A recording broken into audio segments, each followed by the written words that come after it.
জামাত ইসলামের বেশিরভাগ সমর্থক দাবি জানাচ্ছেন শায়েখ আহমদুল্লাহকে দল থেকে নমিনেশন দেওয়া হোক। এক্ষেত্রে শায়েখ আহমদুল্লাহর জন্মস্থান লক্ষ্মীপুর সদর কিংবা নারায়ণগঞ্জের কোনো একটা আসন থেকে তাকে নমিনেশন দেওয়া যেতে পারে। অনেকের ধারণা জনপ্রিয় আলেম ও বক্তাদের আরও কিছু আসনে মনোনয়ন দিতে পারে জামায়াতে ইসলামী। এই তালিকায় শোনা যাচ্ছে রফিকুল ইসলাম মাদানীর নামও।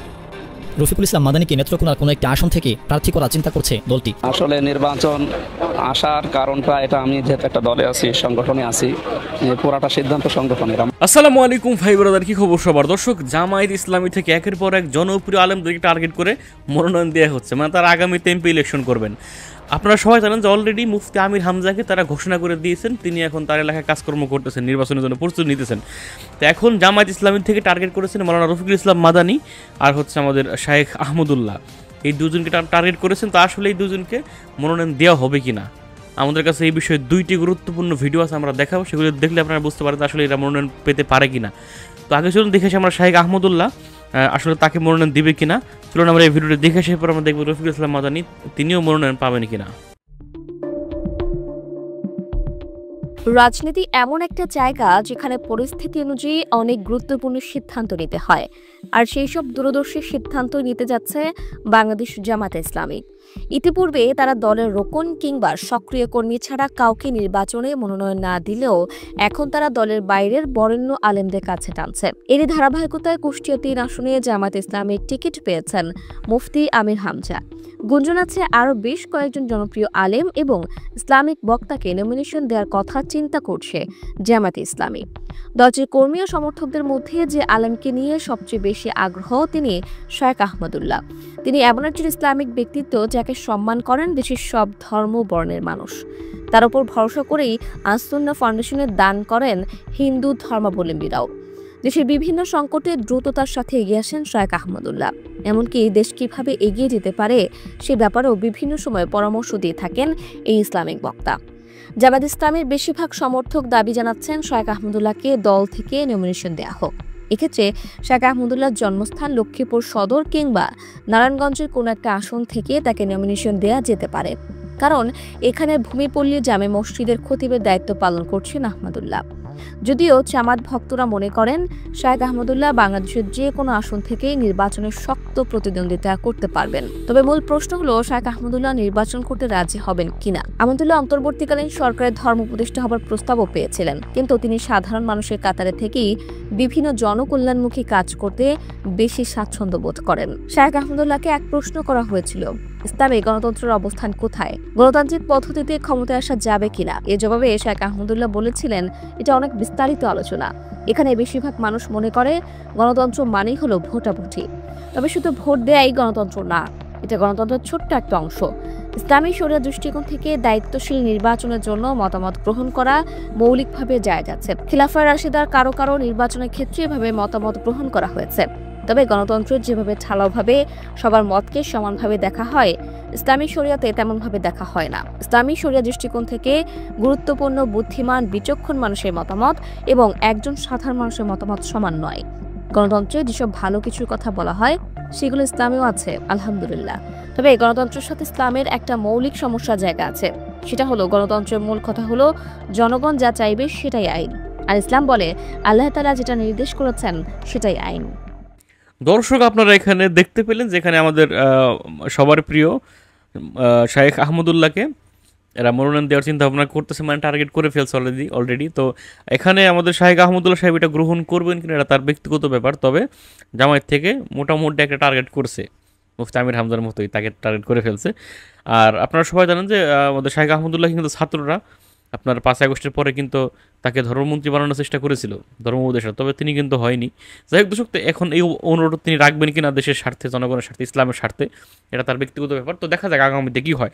এইবার চলুন আমরা দেখে আসি আমাদের জনপ্রিয় একজন ইসলামিক স্কলার মাওলানা রফিকুল ইসলাম মাদানী। তিনি দীর্ঘদিন কারণ নির্যাতিত একজন আলেম, মুসলিম একজন আলেম। তো তাকেও জামাত ইসলাম টার্গেট করার চিন্তা ভাবনা করতেছে, আসলে তাকে দিবে কিনা। চলুন আমরা সেই ভিডিওটি দেখে আসি আসলে তাকে মনোনয়ন দিবে কিনা এবং তিনি গ্রহণ করবেন কিনা।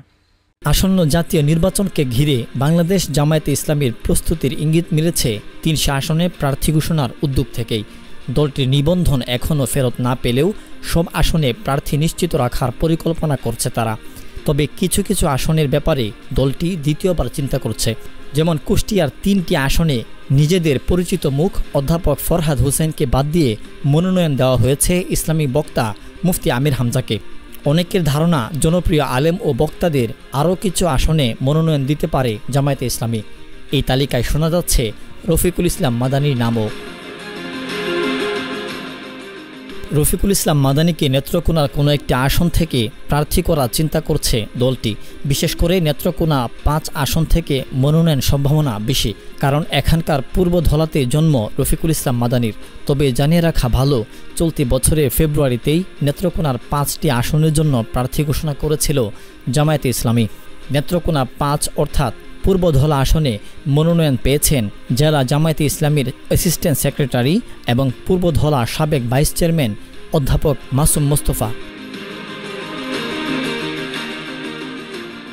তবে জামায়াতের সঙ্গে রফিকুল ইসলাম মাদানির সম্পর্ক বরাবরই ভালো। মাত্র মাসখানেক আগে এক বক্তব্যে তিনি বলেন, জেলখানায় থাকার সময় সবচেয়ে বেশি খোঁজখবর রেখেছে জামায়াতে ইসলামীর নেতাকর্মীরাই। তিনি বলেন, শুধু আমার নয়, অনেক মজলুম আলেমের পাশে দাঁড়িয়েছে জামায়াত। আমি জেলে থাকাকালীন আমিরে জামায়াত আমার জন্য মাঝে মধ্যে হাদিয়া পাঠাতেন। এই আচরণ তাদের ভালোবাসারই প্রকাশ। আমি হেফাজতের আলেমদের বলেছি, জামায়াতের দূরদৃষ্টির নমুনা নিজ চোখে দেখেছি। যে যা করেছে সেটা বলাটা আমার নৈতিক দায়িত্ব। এখানে আমার কোনো দ্বিধা নেই। রফিকুল ইসলাম মাদানি আরও বলেন, যারা 24-এর বিপ্লবের প্রকৃত চিত্র জানেন তারা অবশ্যই স্বীকার করবেন, শাহাদাত পিয়াসী ছাত্র শিবিরের অবদান ছিল সবচেয়ে বেশি। অন্য ছাত্র সংগঠনগুলোর ভূমিকা অবশ্যই আছে, তবে শেষ মুহূর্তের চ্যালেঞ্জটা ছিল মূলত ছাত্র শিবিরের কাঁধে। জামায়াতে ইসলামী এই জাতিকে উপহার দিয়েছে সাদিক কায়েমের মতো সাহসী তরুণ নেতৃত্ব। 2012 সাল থেকে ইসলামী বক্তা হিসেবে রফিকুল ইসলাম মাদানি নিজেকে প্রতিষ্ঠিত করেছে দেশের ধর্মপ্রাণ জনগণের কাছে।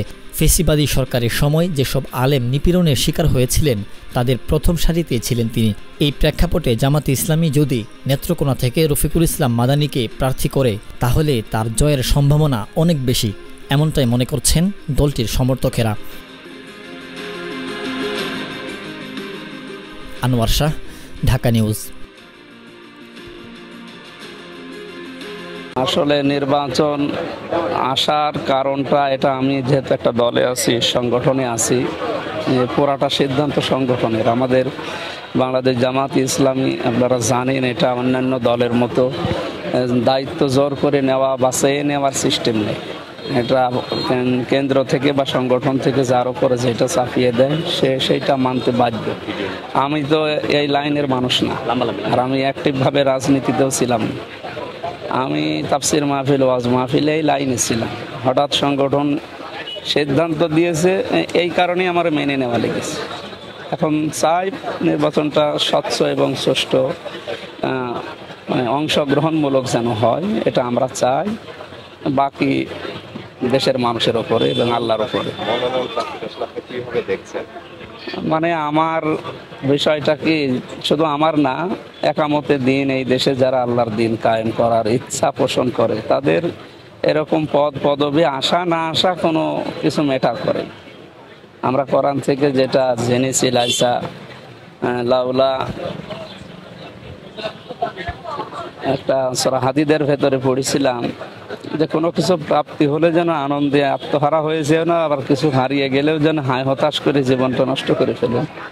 যে এই ইসলামী লাইনের লোক যারা, এরা এইরকম, মানে শুধু মেম্বার, চেয়ারম্যান, উপজেলা চেয়ারম্যান, মেয়র বা এমপি না, মন্ত্রী না, এ সারা পৃথিবী যদি দিয়ে দেয়, ও যে অনুভূতি আছে সব হারিয়ে গেলেও ওই একই অনুভূতি।